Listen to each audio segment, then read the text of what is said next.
Aglurai. Down. Aglurai. Down. Aglurai. Down. Patukule dizo. Aglukwewalao. Patukule dizo. Aglukwewalao. Patukule dizo. Aglukwewalao. Agunta gongon. Wanta vai. Agunta gongon. Wanta vai. Agunta gongon. Wanta vai. Bonjour, bonsoir, chers enfants. Bonjour, bonsoir, grand-père. Je vais vous dire un conte. Mon conte vole, survole, plane et tombe sur un hameau. Oh, ça tombe sur lui.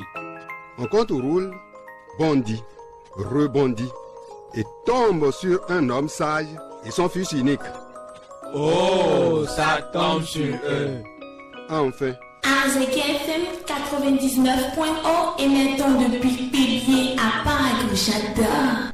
mon conte tourne, retourne, saute et tombe sur un lion, une vipère et un pique-bœuf. Ah, ça tombe sur eux. Il était une fois, il y a bien longtemps, dans un grand hameau, vivait un homme sage appelé Vignon et son fils unique appelé Difa. Dans ce hameau, l'homme sage, avec son fils unique et ses voisins, vivait en harmonie et en paix. À cette époque, les hommes et les animaux se parlaient. Et un jour, ce qui ne devrait pas arriver, arriva. Suivez plutôt.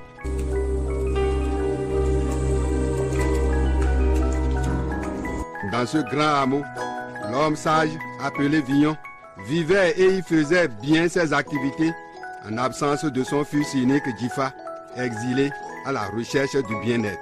Un jour, l'homme sage Vignon, gravement malade et sentant ses forces l'abandonner, fit venir ses voisins et leur confia son testament pour son fils unique Difa absent. Mes chers voisins, vous voyez bien l'état dans lequel je suis. Je n'ai ni argent, ni vache et ni un champ à léguer à mon fils unique absent. Mais vous êtes témoin de mes derniers instants. Transmettez-lui le grand héritage que je lui lègue. Dites-lui qu'il rencontrera dans la brousse un grand homme à qui j'ai confié une partie de ma richesse. Ensuite, il trouvera sur une colline la deuxième partie de ma richesse sous une grosse pierre. Enfin, la dernière partie du trésor, il la recevra d'un homme habillé en blanc qui est toujours derrière les bœufs.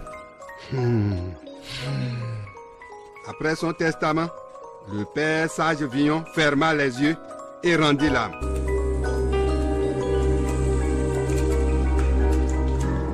Quelques mois plus tard, le fils Difa revint au bercail où il ne trouva que ruine et désolation, car sa mère aussi mourut peu avant son père. Au milieu des ruines, il fondit en larmes et s'écroula. Pendant qu'il gémissait, les voisins à qui le testament du père était confié vinrent le consoler et l'amenèrent chez eux.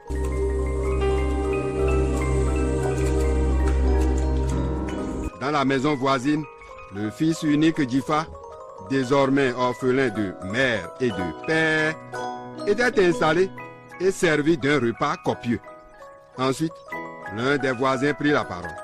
Mon fils, c'est vrai que ton père ne nous avait pas confié d'argent, ni de vaches, ni de champs pour toi, mais il t'a légué un grand trésor dans le testament que voici. Tu rencontreras dans la brousse un grand homme à qui ton père a confié une partie de sa richesse. Ensuite, tu trouveras sur une colline la deuxième partie de sa richesse, sous une grosse pierre. Enfin, la dernière partie du trésor, tu la recevras d'un homme habillé en blanc, qui est toujours derrière les bœufs. Voilà le testament paternel. Je vous remercie infiniment et je bénis l'âme de mon père. Je retrouverai ce trésor. Ainsi, le jeune orphelin Difa, très réconforté, rentra chez lui.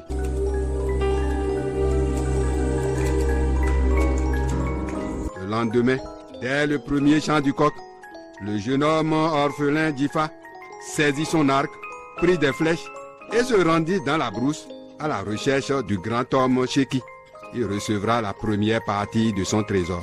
Dans la brousse, Il regardait partout et soudain, il se trouva en face d'un vieux lion.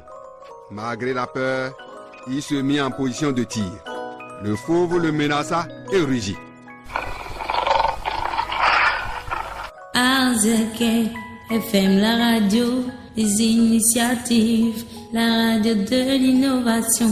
Prenez plaisir avec la radio Arzeke. Le jeune homme fit quelques pas en arrière.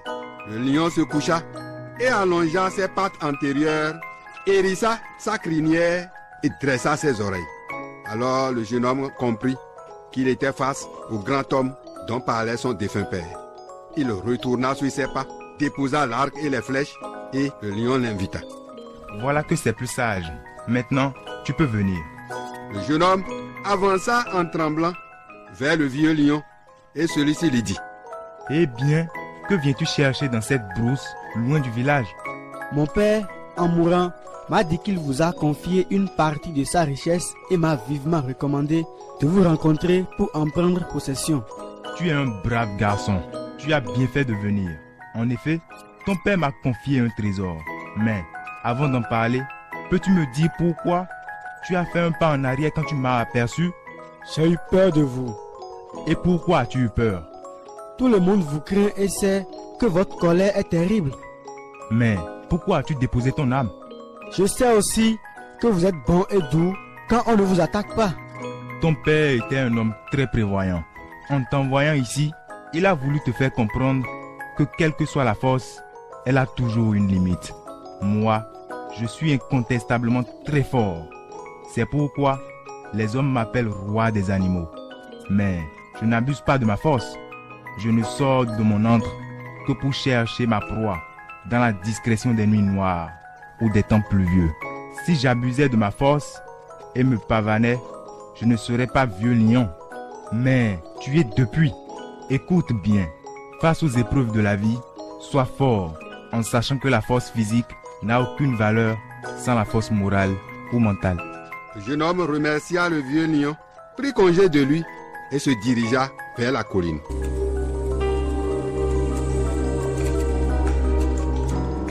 Le jeune homme armé de son arc et de ses flèches arriva sur la colline. Il parcourut son regard panoramique sur plusieurs pierres, cherchant la plus grosse d'entre elles. Soudain, une volumineuse vipère surgit devant lui, du dessous d'une grosse pierre. Instinctivement, il banda son arc. Le reptile, très rapide, glissa dans son trou et le garçon se rappela la leçon du vieux lion. Alors, il retourna sur ses pas et se dessaisit de son arme. Ainsi, la vipère qui le guettait fut rassurée et ressortit de son trou. Elle s'enroula sous la pierre, sortit le bout de sa tête et lui adressa: Jeune homme, que viens-tu chercher ici, sur cette colline sacrée? Mon père, en mourant, m'a signifié dans son testament qu'il a laissé une partie de mon héritage auprès de celui qui habite sous cette pierre. Tu as raison. Je me suis entretenu longtemps avec ton père avant sa mort. Il m'a confié un précieux trésor pour toi. Mais dis-moi, pourquoi as-tu bandé ton arc quand tu m'as vu tout à l'heure? Vous êtes naturellement très dangereuse et votre morsure est mortelle. Ce que tu dis est bien juste. Je suis très méchante, vilaine et méprisée de tous. Je ne connais point de pitié ni de pardon. Pour moi, toutes les occasions sont bonnes pour supprimer une vie ou rendre infirme. Voilà pourquoi je vis dans la solitude et la désolation, entourée du mépris et de la haine des hommes. Voici l'héritage que ton père m'a confié pour toi. Mon fils, ne sois jamais une vipère pour ton entourage. Si tu ne veux pas être méprisé, haï et condamné à vivre au banc de la société. Le jeune homme remercia la vipère et prit le chemin qui mène à la vallée à la recherche des bœufs en transhumance.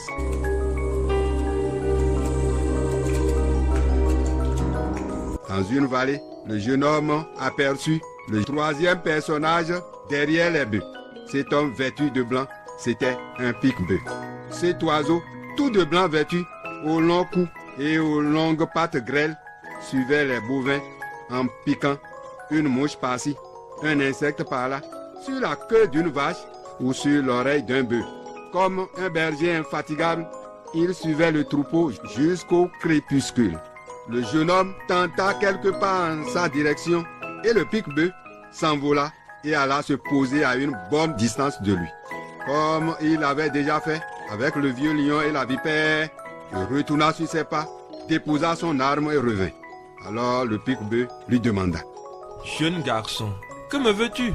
Mon père, en mourant, a dit dans son testament qu'il vous a confié une partie de son trésor et je viens réclamer mon bien. Oui, tu as raison. Ton père était un grand sage. Il m'a confié un trésor pour toi. Mais allons étape par étape. Que suis-je pour toi? Vous êtes un oiseau. Où suis-je actuellement? Vous suivez le troupeau de bœufs. Pourquoi suis-je tenu de suivre ces animaux, à ton avis? Je ne sais pas.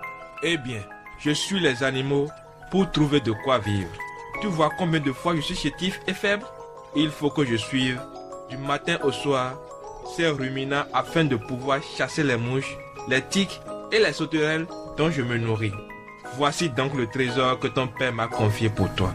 Mon fils, imite le pique-bœuf et sois serviable envers tous. Tu seras toujours consolé et bien accueilli partout où tu iras. Après la livraison de la dernière partie du trésor de son père par le pique-bœuf, le jeune homme le remercia profusément et retourna chez lui en joie et plein de sagesse de vie.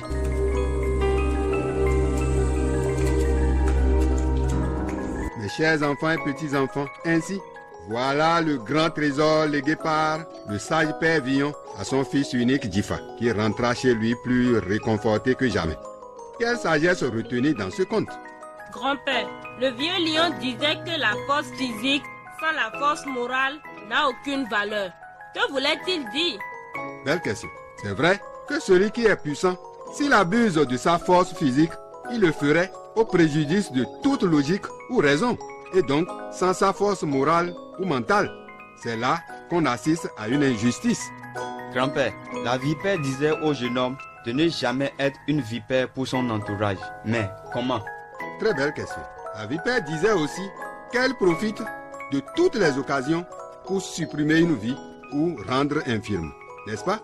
Si par exemple, dans la vie réelle, quelqu'un ne cherche qu'à détruire son prochain par tous les moyens pour son intérêt égoïste, il est une vipère pour son entourage.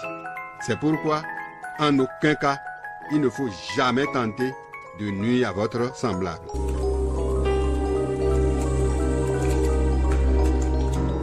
Mes chers enfants, même très puissants, il ne faut jamais abuser de votre force. De même que la méchanceté ne vous pousse pas à être une vipère pour votre entourage, partout où vous vivez. De plus, soyez toujours humble et serviable comme le pique-bœuf. Vous tirerez toujours votre épingle du jeu dans la vie. Car c'est l'enfant qui sait se laver les mains qui mange à la table de son grand-père. Gardez jalousement cette leçon de vie.